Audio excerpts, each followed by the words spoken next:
General retired Asad Durrani نے اپنی نئی کتاب میں انکشاف کیا ہے کہ army chief general Qamar Javed Bajwa کو کئی حوالوں سے شکست کا سامنا ہے اور کور کمانڈرز کے اجلاس میں شدید رد عمل کا سامنا ہونے پر وہ مستعفی ہو جائیں گے۔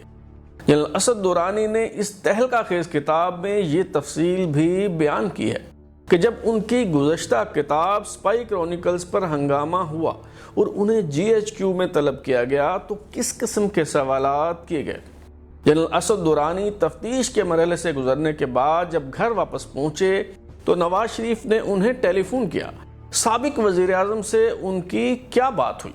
سابق army chief general Aslam Beg اور سابق سپہ سالار جنرل اشفاق پرویز کیانی کے بارے میں جنرل اسد درانی نے کیا لکھا ہے؟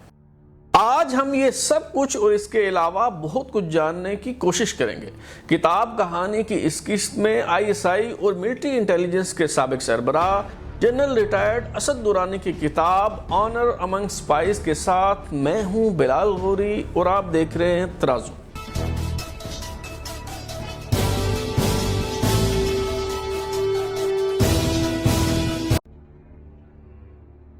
جنرل اسد درانی نے بھارتی ہم منصب امر سنگھ دولت کے ساتھ مل کر سپائی کرونیکلز کے نام سے ایک کتاب لکھی جو 2018 میں شائع ہوئی۔ اس کے بعد ان کی ایک اور کتاب Pakistan's adrift navigating through troubled waters کے نام سے سامنے آئی۔ D G I S P R major general Asif Ghafoor کی طرف سے بتایا گیا کہ جنرل ریٹائرڈ اسد درانی کو وضاحت کے لیے جی ایچ کیو طلب کیا جا رہا ہے۔ بعد ازاں معلوم ہوا کہ کورٹ آف انکوائری نے جنرل ریٹائرڈ اسد درانی کو فوج کے کوڈ آف کنڈکٹ کی خلاف ورزی پر پینشن سے محروم کر دیا ہے اور ان کا نام ایگزٹ کنٹرول لسٹ پر ڈال دیا گیا ہے۔ بعد ازاں جنرل ریٹائرڈ اسد درانی نے لاہور ہائی کورٹ میں پٹیشن دائر کی تو 2 اکتوبر 2020 کو سماعت کے موقع پر بتایا گیا کہ ان کی پینشن تو مارچ میں ہی بحال کر دی گئی تھی۔ جنرل ریٹائرڈ اسد درانی کی سابقہ کتابوں کے برعکس حالیہ تصنیف بہت دھماکہ خیز ہے۔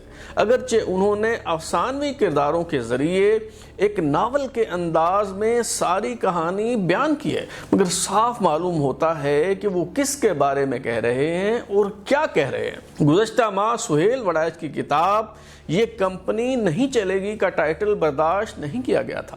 دیکھتے ہیں یہ مکمل کتاب کیسے ہضم ہوتی ہے۔ جنرل ریٹائرڈ اسد درانی کی اس کتاب میں سب کرداروں کو فرضی نام دیے گئے ہیں مگر وہ حقیقی پس منظر کے حامل ہیں۔ مثال کے طور پر سابق army chief general Aslam Beg جو مغل برادری سے ہیں انہیں اکرم مغل کا نام دیا گیا ہے۔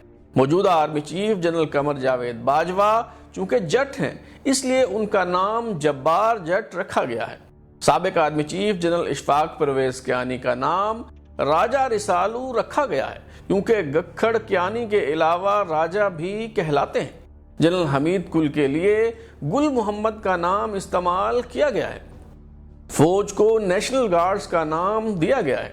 جی ایچ کیو کو لیئر یعنی کچھار قرار دیا گیا ہے۔ جنرل پرویز مشرف کا نام گلریز شاہ رخ رکھا گیا ہے۔ نواز شریف کا نام نوین شیخ یعنی این ایس ہے۔ عمران خان کو خورشید قادری کہا گیا ہے۔ بھارتی خفیہ ادارے را کے چیف امر سنگھ دولت کا نام رندھیر سنگھ ہے جبکہ اسد درانی نے اپنے لیے اسامہ بارکزئی کا نام منتخب کیا ہے۔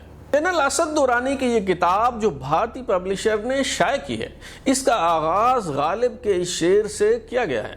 یا رب وہ نہ سمجھے ہیں نہ سمجھیں گے میری بات، نہ دے دل ان کو تو دے مجھ کو زباں اور۔ تمہیدی تحریر میں جنرل ریٹائرڈ اسد درانی کہتے ہیں کہ ریٹائرمنٹ کے بعد جب انہوں نے لکھنا شروع کیا تو جی ایچ کیو کے بعض افسروں نے آرمی چیف جنرل عبد الوحید کاکڑ کو شکایت کی کہ اس طرح کی کوئی چیز یہاں سے منظوری کے بعد جانی چاہیے، مگر جنرل کاکڑ نے مجھے بلا کر کہا آپ اچھا لکھتے ہیں، سیلف سینسرشپ کے تحت لکھتے رہیں۔ جنرل اسد درانی نے سابق وزیر اعظم نواز شریف کا بیان نقل کرتے ہوئے ان پر طنز بھی کیا ہے۔ نواز شریف نے غداری کے الزامات پر سوال اٹھایا تو انہوں نے کہا تھا اور وہ جو کتابیں لکھتے ہیں۔ جنرل درانی نے لکھا ہے کہ جس نے زندگی میں کبھی کوئی کتاب نہ پڑھی ہو اس کے لیے کتاب لکھنا واقعی سنگین معاملہ ہے۔ جنرل درانی لکھتے ہیں کہ پہلے انہیں خدا کے وجود پر یقین نہیں تھا مگر پھر میکاولی کا قول یاد آیا کہ کہ خدا نہ بھی ہو تو ایمان لانے میں کوئی حرج نہیں، لیکن اگر موت کے بعد معلوم ہوا کہ خدا ہے تو بہت مشکل ہو جائے گی۔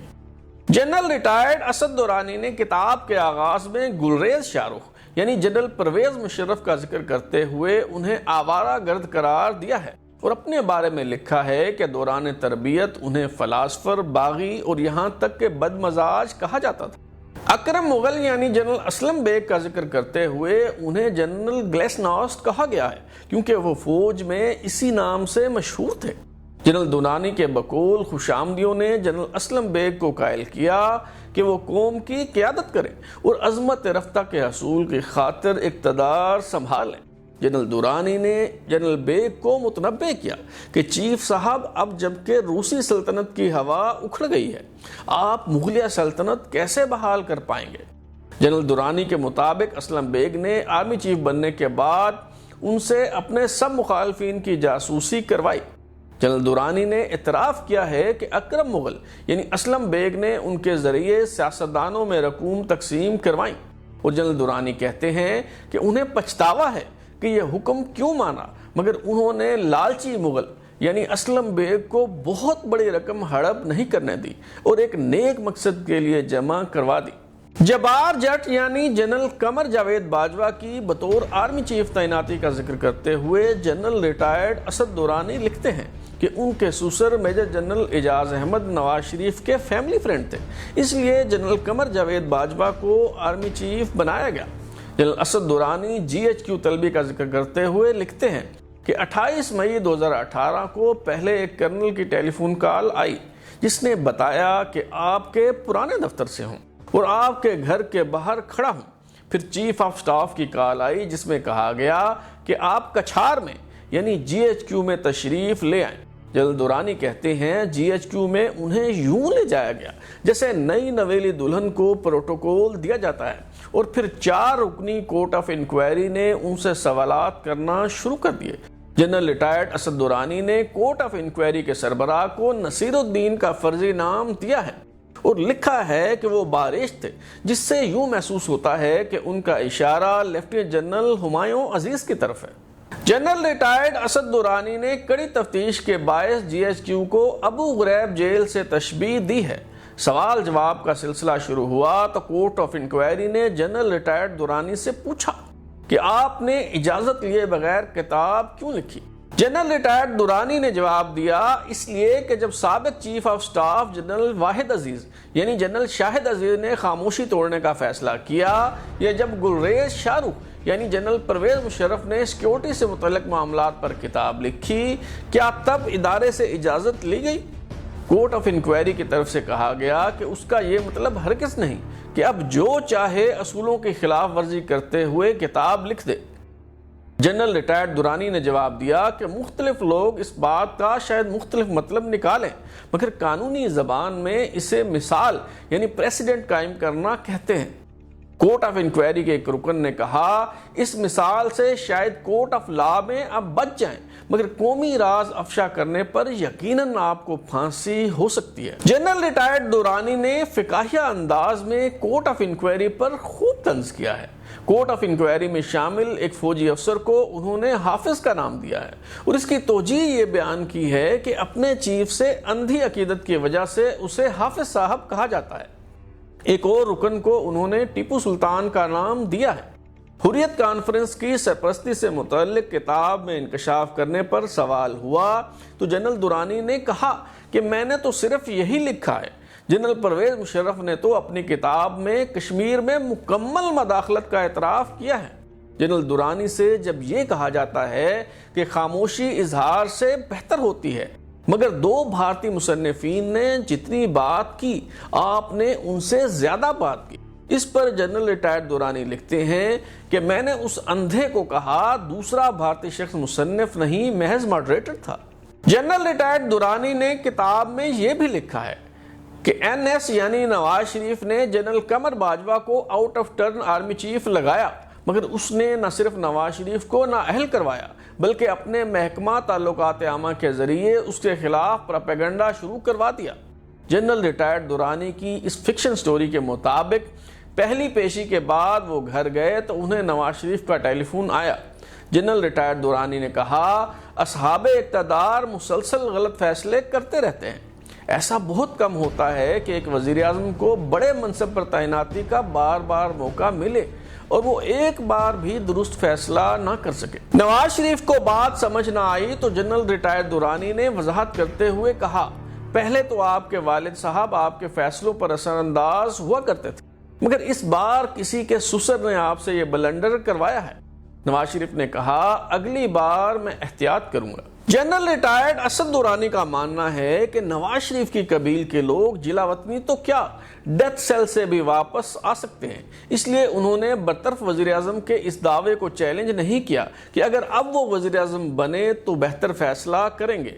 انکوائری کے دوران جنرل ریٹائرڈ دورانی سے یہ سوال بھی پوچھا گیا کہ امر سنگھ دولت نے آپ کے بیٹے کو بھارت میں بچایا، اسی لیے آپ نے اس کے ساتھ مل کر یہ کتاب لکھنے کی حامی بھری۔ جنرل ریٹائرڈ دورانی کا دعویٰ ہے کہ کئی دفاعی تجزیہ نگار فوج کے محکمہ تعلقات عامہ کے پیرول پر ہیں، کیونکہ یہی سوال چند روز بعد ایک دفاعی تجزیہ نگار نے ٹی وی شو میں اٹھایا۔